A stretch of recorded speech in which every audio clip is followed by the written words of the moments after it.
বেতন ভাতা নিয়ে দ্বন্দ্বের জেরে চাঁদপুরের জাহাজে ৭ জনকে হত্যা করেছে কর্মচারী আকাশ মণ্ডল ইরফান।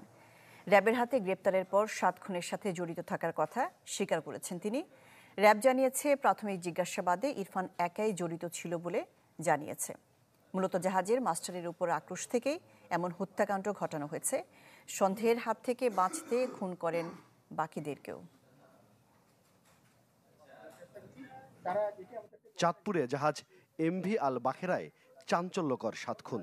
কেন, কিভাবে হত্যা করা হয়েছিল তাদের, তার স্বীকারোক্তি দিলেন জাহাজের কর্মচারী আকাশ মণ্ডল ইরফান। জানালেন, ঘুমের ওষুধ খাইয়ে অচেতন করেই নিজ হাতে খুন করেন সহকর্মীদের। ৯ জন স্টাফ ছিলাম আমরা, আমি বাদে ৮ জন। তাদের ঘুমের বড়ি খাওয়াইছি আমি, বাদে ওই তরকারির মধ্যে মিশিয়ে ঘুমের বড়ি খাওয়াই। আমি চাইনিজ কুরল ছিল মাস্টারের কেবিনে,